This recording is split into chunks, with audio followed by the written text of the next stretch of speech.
Welcome to NES Revisited Episode 4. In this video, we're going to be finishing up the launch titles by looking at all the Zapper games, as well as taking a quick peek at the r.o.b the Robot games. So let's go take a look.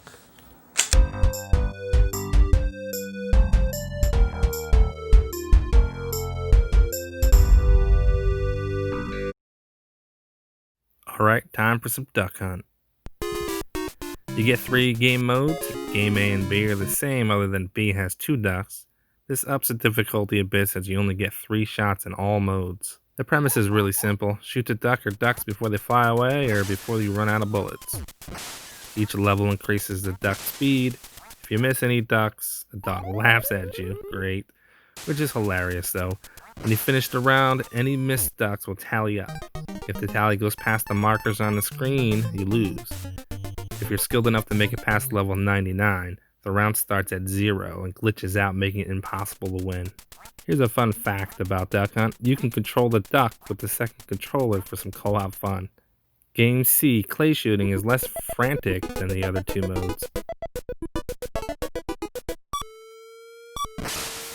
As usual, you get 3 shots to knock down 2 discs. Just like with game A and B, if you beat level 99, it rolls back to level 0. Except this time the discs get really slow but disappear about halfway up the screen.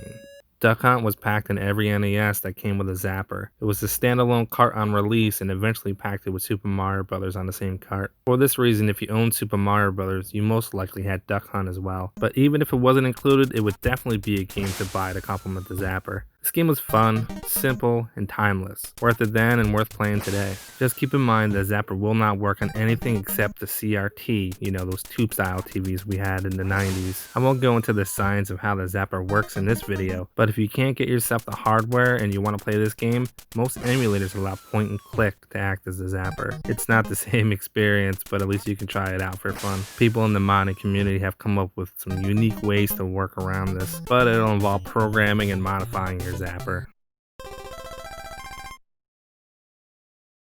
Next up we got Hogan's Alley.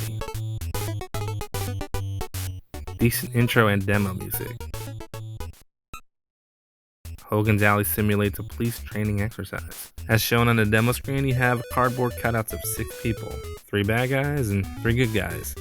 The premise is simple. Shoot the bad guy without missing, don't shoot the innocent people. There are 3 different modes of play to change things up. Mode A simulates a gun range where 3 cutouts roll out for you to shoot. This mode is the simplest mode and gets pretty boring after a few rounds.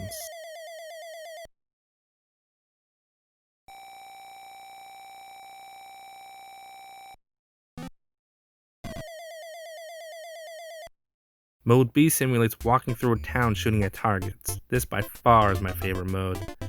It gets pretty challenging, but it's nice to be able to focus on a target instead of going cross-eyed like in game mode A. Mode C is the trick shot. Shoot at cans to flip them for points. This mode is a nice change. Not as fun as B in my opinion, but still fun to play for a bit. Each mode is short, but the variety is nice to have. Many of the Nintendo games at launch would also have an arcade counterpart in the Verse series. Hogan's Alley was one of them, so being able to play this at home was like being at the arcade. The games weren't exactly the same, but the feel was similar. This was a solid pick at launch if shooting games were your thing. It's simple, not very impressive by today's standard, but so are most games of the time. This game isn't hard to find, so if you see it, it's worth a pickup assuming you have the right equipment to play it. Last up for the Zapper series is Wild Gunman. Nice little tune to start you off. You get 3 modes. Game A has you duel with 1 outlaw, simulating a Wild West duel. You wait for someone to yell fire, and then first person to shoot wins. It tells you your reaction time versus the outlaw's time. If you win, you get extra points based on the difference in the time. Of course, you lose if you get shot first, and you can also get a foul if you shoot too soon. Game mode B is the same except the obvious. You have to shoot 2 at the same time.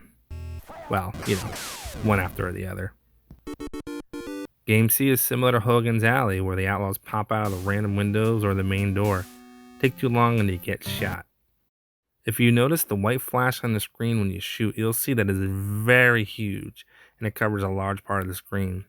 This is actually what the Lightgun picks up with its sensors, so you actually don't need to be as accurate on this one. Wild Gunman is a short game with a little variety, but I love the concept and it's really fun to play. I'd have a hard time choosing between this and Hogan's Alley if I had to choose one over the other. It's like a live-action western film versus Police Academy. Just like Hogan's Alley, I'd pick this up for a couple of bucks just to have it in my collection.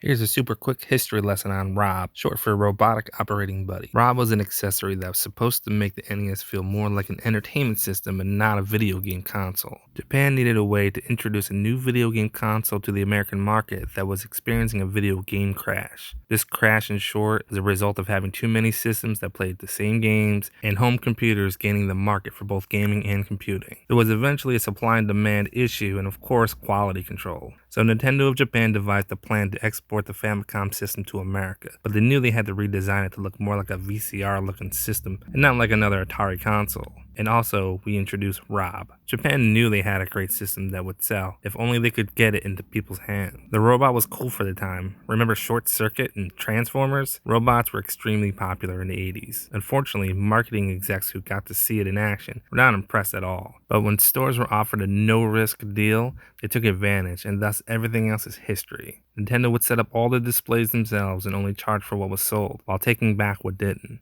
The robot was terrible. Nobody liked it for very long, but it didn't stop kids and teens from begging their parents for one. It was enough to get the console in the living rooms, and with a solid launch lineup, people soon forgot about r.o.b. From here on out, the Nintendo would exclude r.o.b in favor of Super Mario Bros. Alright, let's check out those two r.o.b games made for the Robotic Operating Buddy. First up is the pack-in title for r.o.b Gyromite, also known as Robot Gyro in Japan. They obviously wanted to Americanize the title, but didn't actually change the original Japanese ROM. On the select mode screen, you have a few options to select. Test is for focusing r.o.b's eyes. If he recognizes the screen, a red light will flash giving you the OK. While direct just lets you test commands to your robot.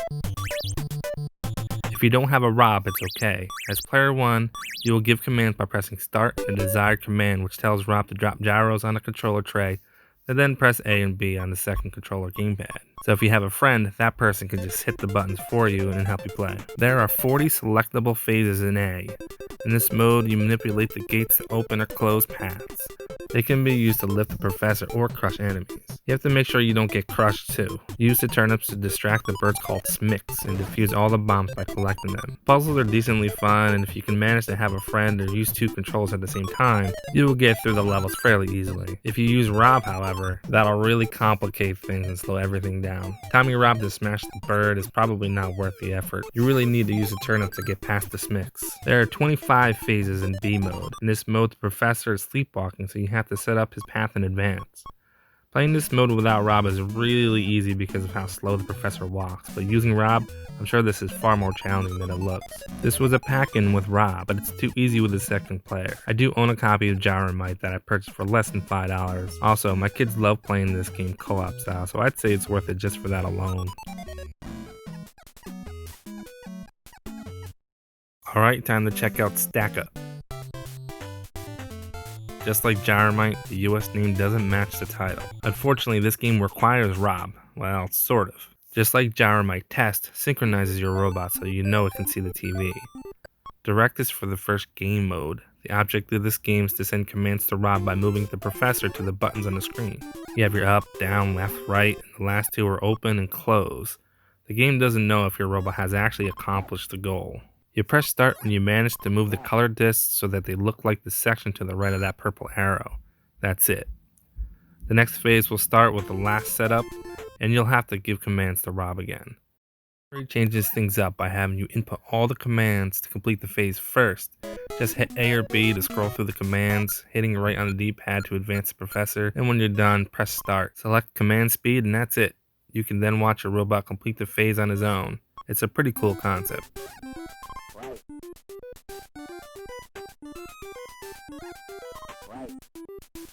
Bingo mode is similar to mode A, except instead of just giving r.o.b commands, you have to make the professor complete commands on the screen by making a line vertical or horizontal, similar to a real bingo game.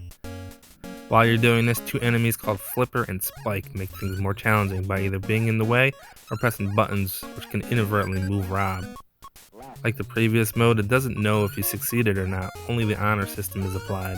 In 2-player bingo, player 1 is Professor Hector and uses tray 4. And player 2 is Professor Vector, who uses tray 2. And both players try and stack as many blocks from tray 3 onto their respective trays within 5 minutes. I know it's not fair to judge Gyromite and Stack Up since I don't have the Robotic Operating Buddy for this video, but considering about a year later they stopped producing ROBs and these were the only 2 games available, I guess it's safe to say Stack Up wasn't worth a day 1 purchase. Today, Stack Up is not a cheap game. Investing in a working ROB and Stack Up, it's going to run you about $150 to $300 US. So picking this up is not reasonable for anyone unless you're a collector.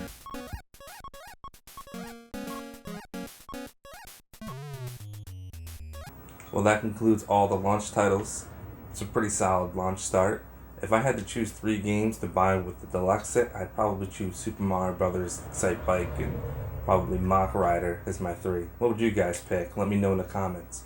Anyway, thanks for watching. Next episode, we're going to be going to June 1986, where Nintendo releases a ton of arcade ports. So I hope to see you there.